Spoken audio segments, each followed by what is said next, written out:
श्री राम कृष्ण वचनामृत के अगले भाग को प्रारंभ करते हैं।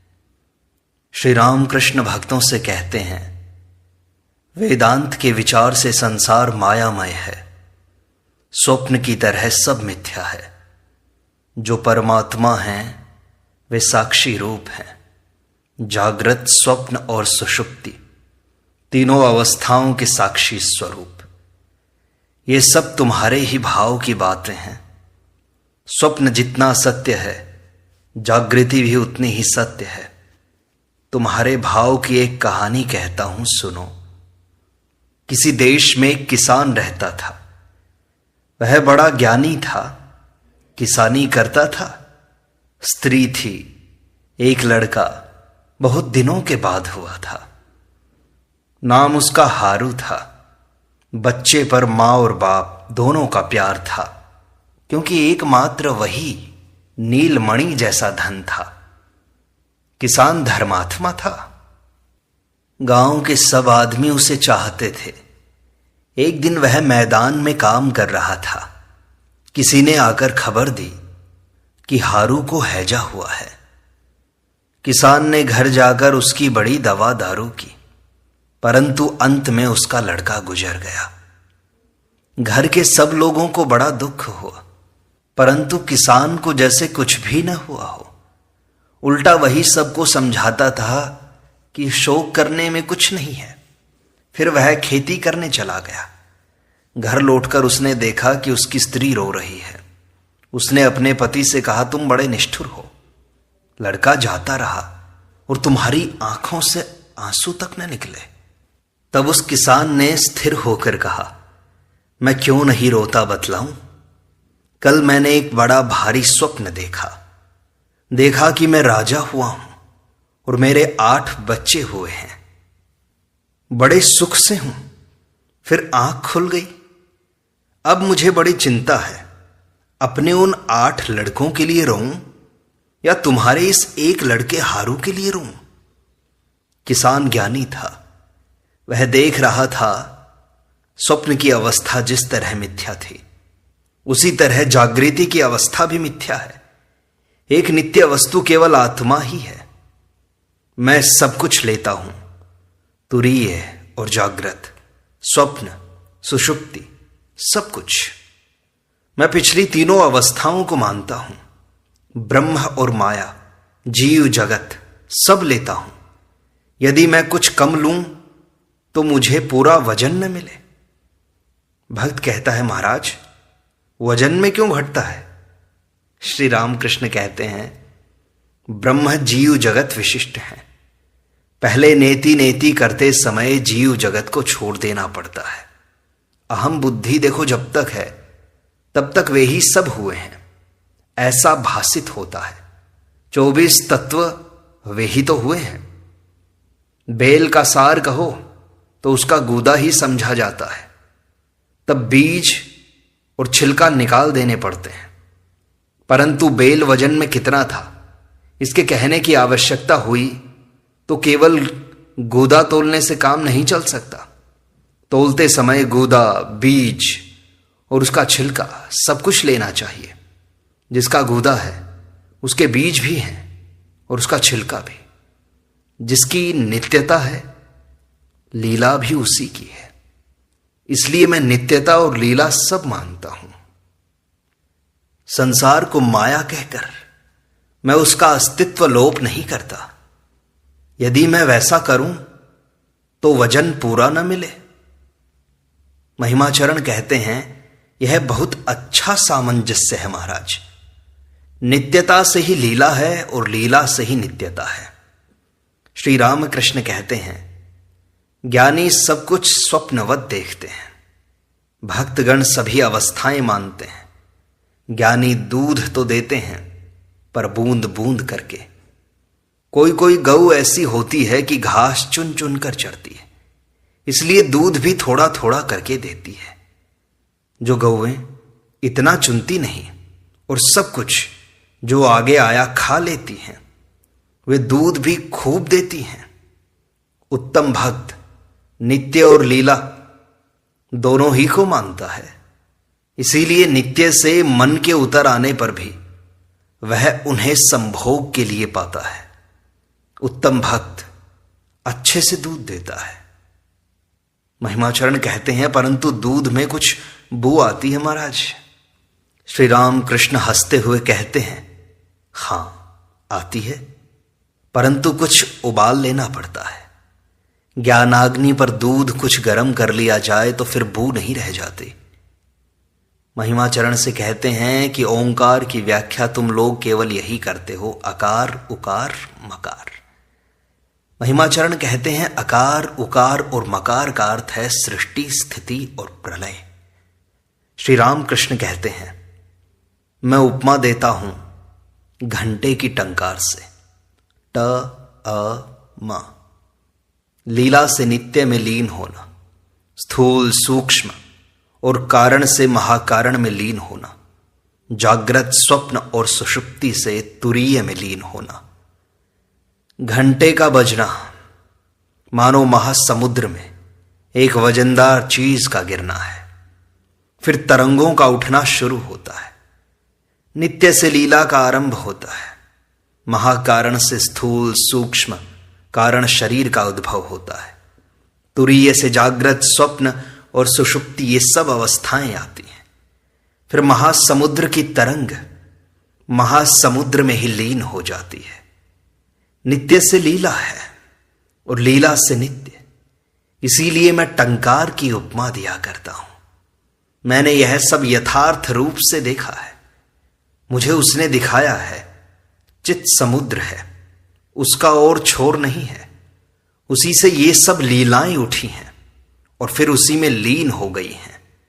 चिदाकाश में करोड़ों ब्रह्मांड की उत्पत्ति होकर वे फिर उसी में लीन हो गए हैं। तुम्हारी पुस्तक में क्या लिखा है ये सब तो मैं नहीं जानता। महिमाचरण कहते हैं, जिन्होंने देखा है उन्होंने शास्त्र लिखा ही नहीं, वे तो अपने ही भाव में मस्त रहते थे। शास्त्र कब लिखते भला? लिखने बैठिए तो कुछ हिसाबी बुद्धि की जरूरत होती ही है, उनसे सुनकर दूसरों ने लिखा है। श्री रामकृष्ण कहते हैं, संसारी पूछते हैं कामिनी और कांचन की आसक्ति क्यों नहीं जाती? अरे भाई, उन्हें प्राप्त तो करो, आसक्ति चली जाएगी। अगर एक बार ब्रह्मानंद मिल जाता है तो इंद्रिय सुखों या अर्थ या सम्मान आदि की ओर फिर मन नहीं जाता। कीड़ा अगर एक बार उजाला देख लेता है तो फिर अंधेरे में नहीं जाता। रावण से किसी ने कहा था, तुम सीता के लिए माया से अनेक रूप तो धरते हो, एक बार राम रूप धारण करके सीता के पास क्यों नहीं जाते? रावण ने कहा, तुच्छम ब्रह्म पदम परवधू संगः कुतः। जब श्री राम की चिंता करता हूं तब ब्रह्म पद भी तुच्छ जान पड़ता है, पराय स्त्री की तो बात ही क्या है। अतएव राम का रूप धारण करके मैं क्या करूंगा? इसी के लिए साधन भजन है। जितनी ही उनकी चिंता करेंगे संसार की भोग वासना उतनी ही घटती जाएगी। उनके पाद पद्मों में जितनी भक्ति होगी उतनी ही आसक्ति घटती जाएगी, उतना ही देह सुख की ओर मन नहीं लगेगा। पराई स्त्री माता के समान जान पड़ेगी, अपनी स्त्री धर्म में सहायता देने वाली मित्र जान पड़ेगी। पशु भाव दूर हो जाएगा, देव भाव आएगा, संसार से बिल्कुल अनासक्त हो जाओगे। तब संसार में रहने पर भी जीवन मुक्त होकर विचरण करेंगे। चैतन्य देव जैसे भक्त अनासक्त होकर संसार में थे। महिमाचरण से कहते हैं, जो सच्चा भक्त है उसके पास चाहे 1000 वेदांत का विचार फैलाओ और स्वप्नवत कहो, उसकी भक्ति जाने की नहीं, घूम फिरकर कुछ न कुछ रहेगी ही। बेत के वन में एक मूसल पड़ा था, वही मूशलम कुलनाशनम हो गया था। शिव के अंश से पैदा होने पर मनुष्य ज्ञानी होता है। ब्रह्म सत्य है और संसार मिथ्या, इसी भाव की ओर मन झुका रहता है। विष्णु के अंश से पैदा होने पर प्रेम और भक्ति होती है, वह प्रेम और वह भक्ति मिट नहीं सकती। ज्ञान और विचार के बाद यह प्रेम और भक्ति अगर घट जाए तो एक दूसरे समय बड़े जोरों से बढ़ जाती है। एक भक्त कहते हैं, महाराज, गया में मैंने एक साधु देखा था। वे स्वयं कुछ प्रयत्न नहीं करते थे। एक दिन इच्छा हुई भक्तों को खिलाऊं। देखा न जाने कहां से मैदा और घी आ गया था उनके पास, फल भी आ गए थे उनके पास। श्री राम कृष्ण कहते हैं, देखो साधु 3 दर्जे के हैं, उत्तम, मध्यम और अधम। जो उत्तम है वे भोजन की खोज में नहीं फिरते। मध्यम और अधम दंडियों की तरह के होते हैं। मध्यम जो हैं वे नमो नारायण करके खड़े हो जाते हैं। जो अधम हैं वे न देने पर झगड़ा करते हैं। उत्तम श्रेणी के साधु अजगर वृत्ति के होते हैं। उन्हें बैठे हुए ही आहार मिलता है। अजगर हिलता डुलता नहीं। एक लड़का साधु था, बाल ब्रह्मचारी। वह कहीं भिक्षा लेने के लिए गया। एक लड़की ने आकर भिक्षा दी। उसके स्तन देखकर उसने सोचा कि इसकी छाती पर तो फोड़ा हुआ है। जब उसने पूछा तो घर की बूढ़ी औरत ने आकर उसे समझाया कि इसके पेट में बच्चा होगा, उसके पीने के लिए ईश्वर ने इनमें दूध भर दिया है और इसीलिए पहले से इनका बंदोबस्त कर रखा है। यह बात सुनकर उस साधु को बड़ा आश्चर्य हुआ। तब उसने कहा, तो अब मुझे भिक्षा मांगने की क्या जरूरत है? ईश्वर मेरे लिए भी भोजन तैयार कर दिया करेंगे। कुछ भक्त मन में सोचते हैं कि तब तो हम लोग भी यदि चेष्टा न करें तो चल सकता है। जिसके मन में यह है कि चेष्टा करनी चाहिए, उसे चेष्टा करनी होगी। भक्त कहते हैं कि भक्तमाल में एक बड़ी अच्छी कहानी है महाराज। श्री राम कृष्ण कहते हैं, कहो जरा सुने तो। भक्त कहते हैं, आप कहिए। श्री राम कृष्ण कहते हैं, नहीं तुम ही कहो, मुझे पूरी याद नहीं है। पहले पहल सुनना चाहिए, इसलिए मैं सुना करता हूं। मेरी अब वह अवस्था नहीं है। हनुमान ने कहा था, वार, तिथि, नक्षत्र इतना सब मैं नहीं जानता। मैं तो बस श्री रामचंद्र जी की चिंता किया करता हूं। चातक को बस स्वाति के जल की चाह रहती है। मारे प्यास के जी निकल रहा है, परंतु गला उठाए वह आकाश की बूंदों की ही प्रतीक्षा करता है। गंगा, यमुना और 7 समुद्र इधर भरे हुए हैं, परंतु वह पृथ्वी का पानी नहीं पीता। राम और लक्ष्मण जब पंपा सरोवर पर गए, तब लक्ष्मण ने देखा एक कौवा व्याकुल होकर बार बार पानी पीने के लिए जा रहा था, परंतु पीता न था। राम से पूछने पर उन्होंने कहा, भाई यह कौवा परम भक्त है, दिन रात यह नाम जप कर रहा है। इधर मारे प्यास के छाती फटी जा रही है, परंतु पानी पी नहीं सकता। सोचता है पानी पीने लगूंगा तो जब छूट जाएगा। मैंने पूर्णिमा के दिन हलधर से पूछा, दादा आज क्या अमावस है? सब हंसते हैं इस बात पर। हां, यह सत्य है। ज्ञानी पुरुष की पहचान यह है कि पूर्णिमा और अमावस में भेद नहीं पाता, परंतु हलधारी को इस विषय में कौन विश्वास दिला सकता है? उसने कहा, यह निश्चय ही कलिकाल है। श्री राम कृष्ण पूर्णिमा और अमावस में भेद नहीं जानते और फिर भी लोग उनका आदर करते हैं। श्री राम कृष्ण कहते हैं, आइए आइए, महिमाचरण आए थे तब। विजय आदि से कहते हैं कि इस अवस्था में दिन और तिथि का ख्याल नहीं रहता। उस दिन वेणीपाल के बगीचे में उत्सव था, मैं दिन भूल गया। अमुक दिन संक्रांति है, अच्छी तरह ईश्वर का नाम लूंगा, यह अब याद नहीं रहता। कुछ देर विचार करने के बाद, परंतु अब कोई आने को होता है तो उसकी याद रहती है। ईश्वर पर 16 आने मन जाने पर यह अवस्था होती है। राम ने पूछा, हनुमान तुम सीता की खबर तो ले आए, तो उन्हें कैसे देखा? कहो, मेरी सुनने की इच्छा है। हनुमान ने कहा, राम मैंने देखा सीता का शरीर मात्र पड़ा हुआ है, उसमें मन प्राण नहीं है। आपके ही पाद पद्मों में उन्होंने सब कुछ समर्पण कर दिया है, इसलिए केवल शरीर ही पड़ा हुआ है। और मैंने देखा काल पास ही था, परंतु वह करे क्या? वहां तो शरीर ही है, मन और प्राण तो है ही नहीं। जिसकी चिंता की जाती है उसकी सत्ता आ जाती है।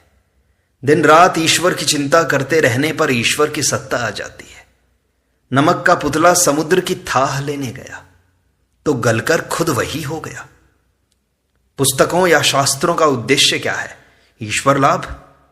साधु की पोथी को एक ने खोलकर देखा, उसमें सिर्फ राम नाम लिखा हुआ था और कुछ भी नहीं। ईश्वर पर प्रीति होने पर थोड़े में ही उद्दीपन हुआ करता है। तब एक बार राम नाम करने पर कोटि संध्योपासन का फल मिलता है। मेघ देखकर मयूर को उद्दीपन होता है, आनंद से पंख फैलाकर नृत्य करता है। श्रीमती राधा को भी ऐसा ही हुआ करता था। मेघ देखकर उन्हें कृष्ण की याद आती थी। चैतन्य देव मेड़ गांव के पास से ही जा रहे थे। उन्होंने सुना इस गांव की मिट्टी से ढोल बनता है। बस भावावेश में विह्वल हो गए, क्योंकि संकीर्तन के समय ढोल का ही वाद्य होता है। उद्दीपन किसे होता है जानते हो? जिसकी विषय बुद्धि दूर हो गई है, जिसका विषय रस सूख जाता है, उसे ही थोड़े में उद्दीपन होता है। दिया सलाई भीगी हुई हो तो चाहे कितना ही क्यों ना घिसो, जल ना पाएगी। पानी अगर सूख जाए तो जरा सा घिसने से ही वह जल जाती है। देह में सुख और दुख दोनों ही लगे हैं। जिसे ईश्वर लाभ हो चुका है वह मन प्राण आत्मा सब उन्हें दे देता है। पंपा सरोवर में नहाते समय राम और लक्ष्मण ने सरोवर के तट की मिट्टी में धनुष गाड़ दिए। स्नान करके लक्ष्मण ने धनुष निकालते हुए देखा, धनुष में खून लगा हुआ था।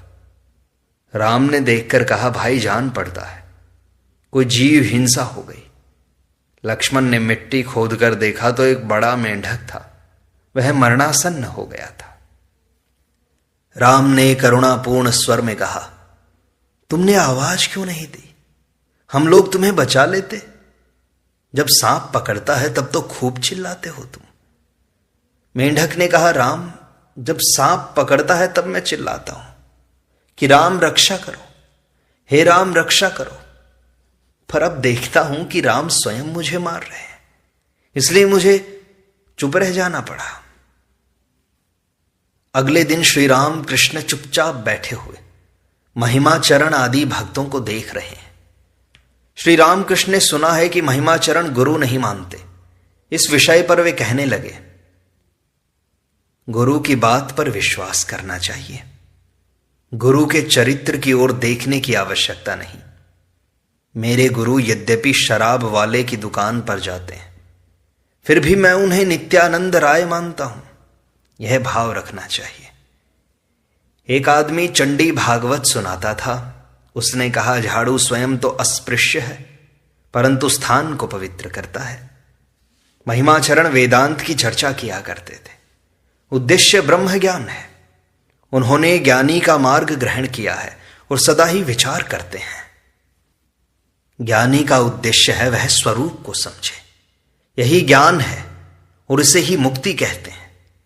परब्रह्म जो हैं वे ही सबके स्वरूप हैं। मैं और परब्रह्म दोनों एक ही सत्ता है। माया समझने नहीं देती। हरीश से मैंने कहा, और कुछ नहीं, सोने पर कुछ टोकरी मिट्टी पड़ गई है, उसी मिट्टी को निकाल देना। भक्तगण मैं रखते हैं, ज्ञानी नहीं रखते मैं। किस तरह स्वरूप में रहना चाहिए, तोतापुरी इसका उपदेश देता था। कहता था, मन को बुद्धि में लीन करो और बुद्धि को आत्मा में, तब स्वरूप में रह सकोगे। परंतु मैं तो रहेगा ही वह नहीं जाता। जैसे अनंत जल राशि ऊपर नीचे सामने पीछे दाहिने बाएं पानी भरा हुआ है, उसी जल के भीतर एक जल पूर्ण कुंभ है, मैं रूपी कुंभ। ज्ञानी का शरीर ज्यों का त्यों ही रहता है, परंतु इतना होता है कि ज्ञानाग्नि में कामादि रिपु दग्ध हो जाते हैं। काली मंदिर में बहुत दिन हुए, आंधी और पानी दोनों एक साथ आए, फिर मंदिर पर बिजली गिरी। हम लोगों ने आकर देखा, कपाट ज्यों के त्यों ही थे, नुकसान नहीं हुआ था, परंतु स्क्रू जितने थे उनका सिर टूट गया था। कपाट मानो शरीर है और काम आदि आसक्तियां जैसे स्क्रू हैं। ज्ञानी केवल ईश्वर की बात चाहता है। विषय की बातें होने पर उसे बड़ा कष्ट होता है। विषयी और दर्जे के हैं, उनकी अविद्या की पगड़ी नहीं उतरती, इसीलिए घूम घाम कर वही विषय की बात ले आते हैं। वेदों में सप्त भूमियों की बातें हैं। पंचम भूमि पर जब ज्ञानी चढ़ता है तब ईश्वरी बात के सिवा न तो कुछ और सुन सकता है न ही कह सकता है। तब उसके मुंह से केवल ज्ञान का उपदेश निकलता है। वेदों में सच्चिदानंद ब्रह्म की बात है। ब्रह्म न एक है न दो, एक और दो के बीच में है। उसे न तो कोई अस्ति कह सकता है न ही नास्ति, वह अस्ति और नास्ति के बीच की वस्तु है।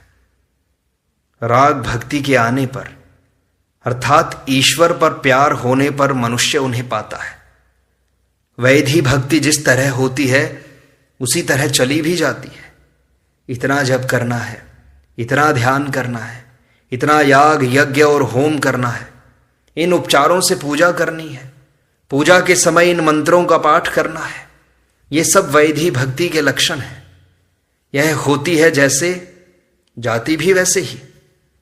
कितने आदमी कहते हैं, अरे भाई कितना हविष्यान्न किया, कितनी बार घर में पूजा की, परंतु हुआ क्या? राग भक्ति का कभी पतन नहीं होता। राग भक्ति उन्हें होती है जिसका बहुत सा काम पूर्व जन्म से किया हुआ है, अथवा जो लोग नित्य सिद्ध हैं। जैसे किसी गिरी हुई इमारत का ढेर साफ करते हुए लोगों को एक नलदार फव्वारा मिल गया, उसके ऊपर मिट्टी और सुर्खी पड़ी हुई थी। जो ही सब कूड़ा हटा दिया गया कि जोरों से पानी निकलने लगा। विश्वास से क्या नहीं होता? जो सच्चे मार्ग पर है वह सब पर विश्वास करता है। साकार, निराकार, राम, कृष्ण, भगवती, सब पर वह प्रार्थना से ईश्वर के साथ जुड़ा रहता है। तुम भी जुड़ो और उसे पालो। इस प्रकार श्री राम कृष्ण वचनामृत का यह भाग संपूर्णता को प्राप्त होता है। शेष अगले अंक में।